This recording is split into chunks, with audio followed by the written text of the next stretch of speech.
Hello and welcome, ladies and gentlemen, to a new episode of Africa Today, where we get you the latest news and events taking place on the African scene. And we will start off with our major top stories and reports. Eritrean President Isaias Afwerki was in Cairo on Saturday on a visit aimed at enhancing bilateral ties in various fields. Cairo and Asmara also stressed the need to reach an immediate ceasefire in the Gaza Strip in a way that would pave the way for a full and sustainable humanitarian access to the Strip. More in the following report.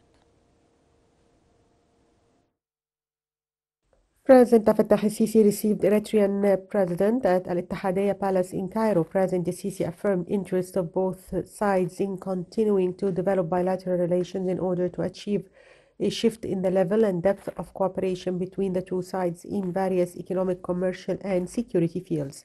The discussions focused on activating trade exchange between the two countries and enhancing investment flow by supporting the presence of Egyptian companies in the Eritrean market in sectors of interest and priority to both sides and in which Egyptian companies have comparative advantages and accumulated experience.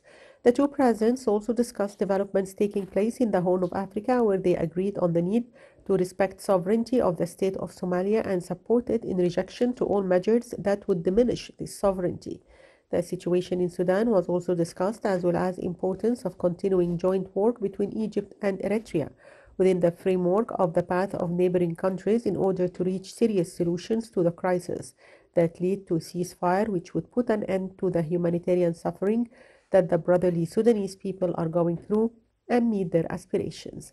The discussions dealt with regional situation, most notably developments in the Red Sea, where the two presidents discussed serious security developments taking place in this region and stressed the importance of non-escalation and containing the situation. Both leaders stressed the need to reach an immediate ceasefire in Gaza Strip in a way that would pave the way for a full and sustainable humanitarian access to the Strip, launch the path of a two-state solution, and establishment of an independent Palestinian state in accordance with approved international references. Welcome back, and to shed more light on the Eritrean president visit to Cairo, we're joined over the phone by Mr. Rahman, a political analyst and journalist. Good afternoon, sir. Well, good afternoon to you. Hello to you and the dear viewers. Sir, how do you see the timing of the visit by the Eritrean president to Egypt? I'm sure that this is a very important time and a significant time for such a meeting and important meeting between Mr. President Abdel el-Sisi and his counter, the Eritrean president, in a time that we are witnessing too many threats to our national security in the Red Sea, especially by the Houthis, the terroristic organization masterminded and led by Iran. I'm sure that we have too many important files to discuss with Eritrea, and we have strong relations and communications politically, economically, and even militarily with Eritrea. We have that common understanding that together we can confront all the threats towards our national security as neighbors in the same continent, and we have lots of common interests in our national security to defend and to discuss how to defend that national security cases together, side by side. Also, we have great roots, or deep roots of communication between the two nations. We almost belong to the same continent. We belong to the same race. We have to defend ourselves as one nation, as one continent, against the international and the abroad pressures that threats our national security. I believe that Mr. President Abdel Fattah el-Sisi has opened the gates of regaining our own relations with the African nations and the African continent after years and years of being pushed away from our neighbors and brothers in the African continent. With such leadership of Egypt to the African continent, with the communication and the cooperation with our African associates and African friends in the continent, together we can confront any abroad or any outsiders' influence or colonization powers that is threatening the continent again, like they have did and for centuries before. Together, Egypt and Eritrea and the other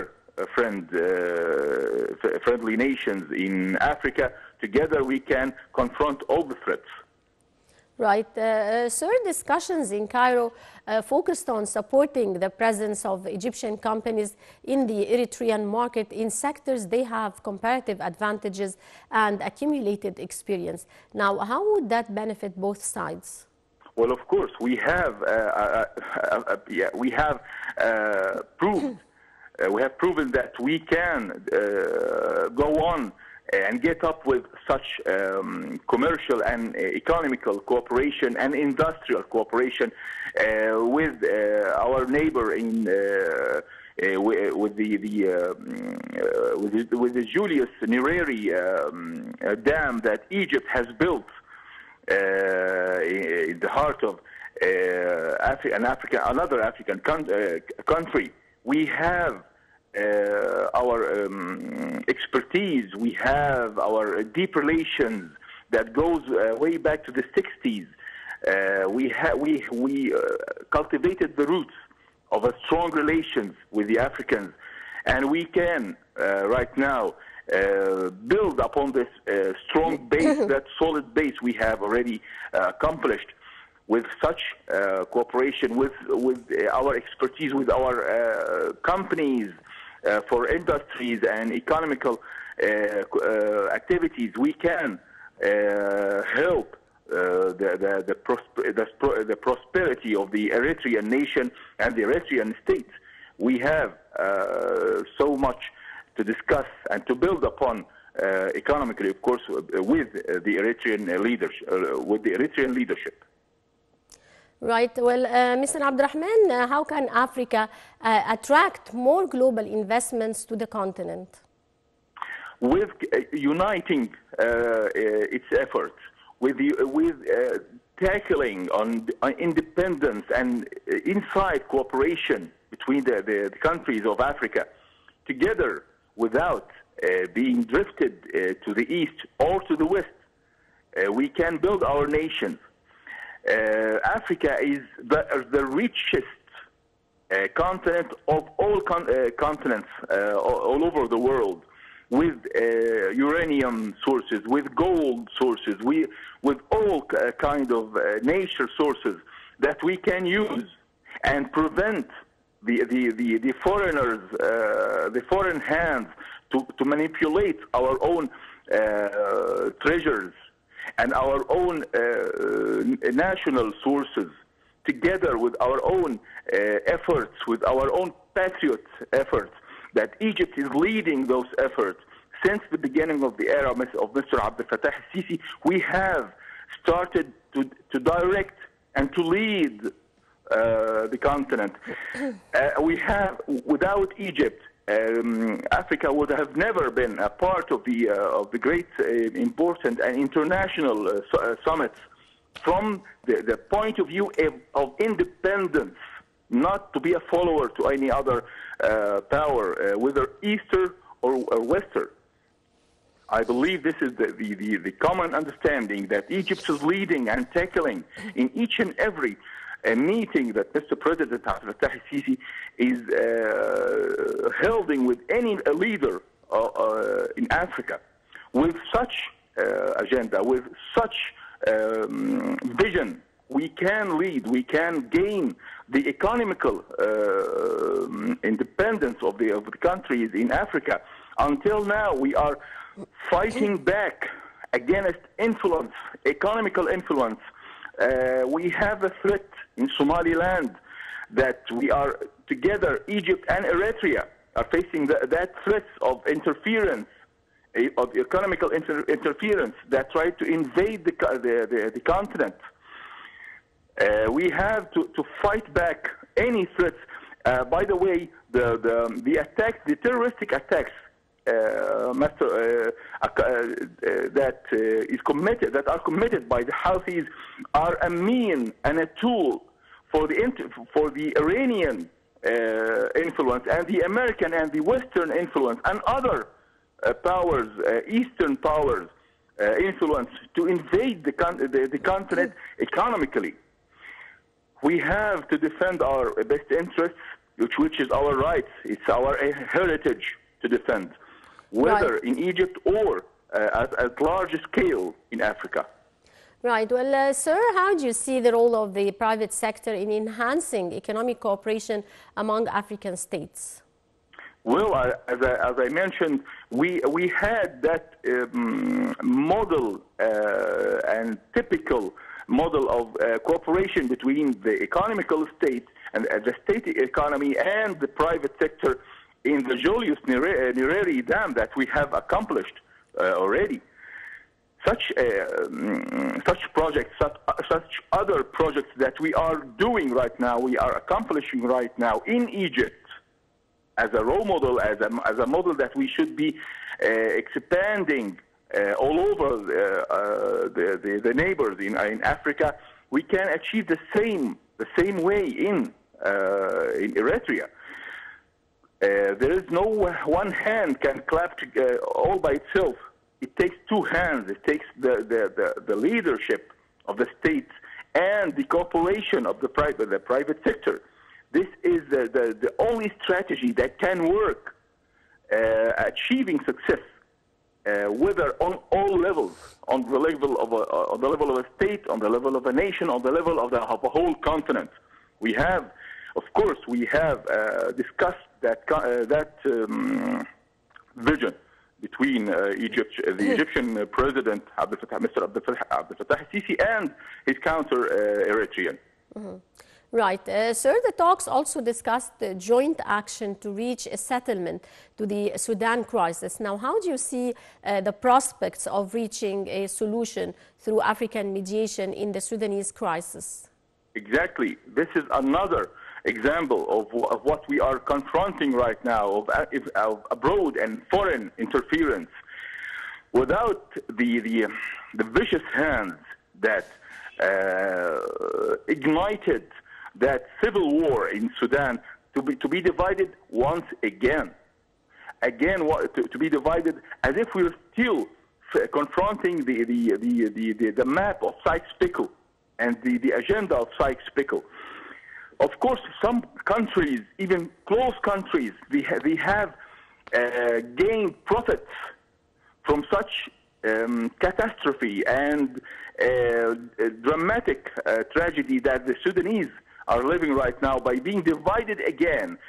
They have put their claws on the hands of the gold of Darfur, which only belonging to the Sudanese people and the African nation. We have to confront such threats because more divided people, more divided countries in the continent means more threats, meaning more colonization conflicts between the East and the West on the same continent. And that's why we have to defend this continent. We have to defend our nation against such interference and greed from the East or from the West. Right. Mr. Abdurrahman, the war on Gaza also topped the agenda of the talks. Now, how do you weigh the importance of Africa's stand in the developments in Gaza?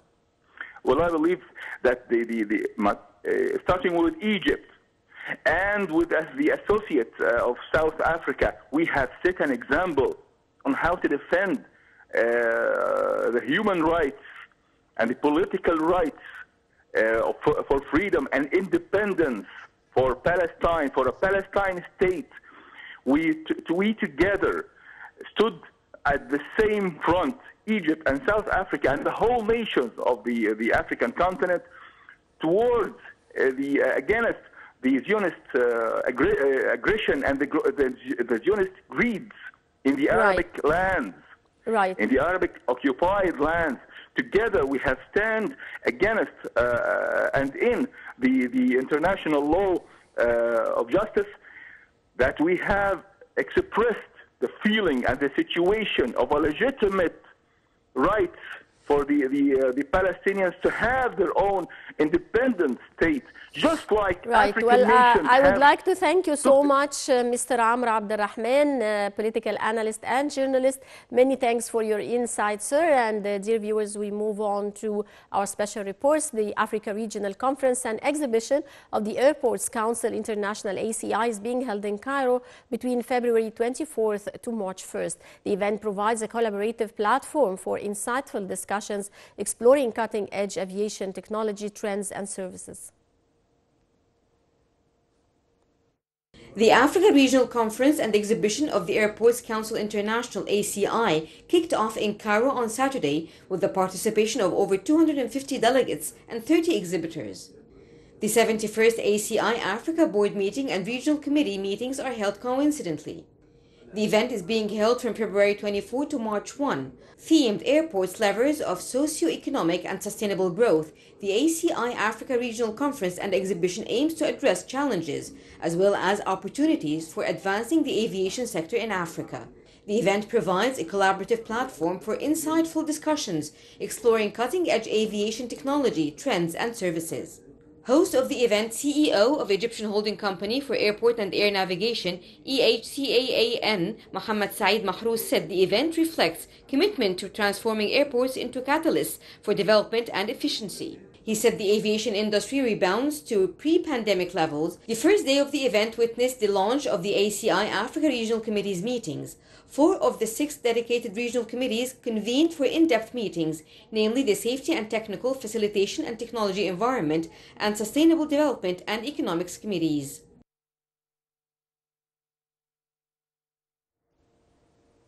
Hundreds protested in Senegal demanding a new presidential election be set before the current term of the President Macky Sall ends on April 2nd. Sall delayed a February vote over what he said were disputes over the disqualification of potential candidates and concerns about a return to unrest seen in 2021 and last year.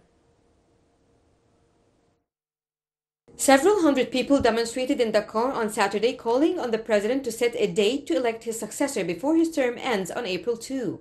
President Macky Sall has faced uproar since he postponed the vote that was scheduled for February 25, triggering one of the West African nation's worst political crises. The Constitutional Council overturned the delay and called last week for the vote to be held as soon as possible. But Sall appears in no hurry. He has put off a decision on the date until after the talks to political and social actors on Monday. He said Thursday night that he hoped to reach an agreement by late Tuesday. That has left the Senegalese people in the dark as to when they will be able to vote and created a political clamor. That has left the Senegalese people in the dark as to when they will be able to vote and created a political clamor for the elections to take place soon. Saturday's protests saw hundreds answer the call of the F-24 opposition grouping to gather on a sandy open space in a popular quarter of the capital. In an apparent move to pacify public opinion, Sall has said he would consider provisional releases, pardons or an amnesty law for opposition figures including Sonko and his deputy Bassirou Diomaye Faye, who is also in jail. According to Sall, in power since 2012, he delayed the election because of disputes over the disqualification of potential candidates and concerns about a return to unrest seen in 2021 and last year. Most of the 20 candidates for the president and a large civil society collective have announced they will refuse to take part in the talks Sall intends to stage. If no agreement is reached during the dialogue, Sall said it would be up to the Constitutional Council to decide the next step. He stressed that his mandate would end as planned on April 2, but he left open the question of when the vote would take place, adding later that he did not think it would be possible before April 2.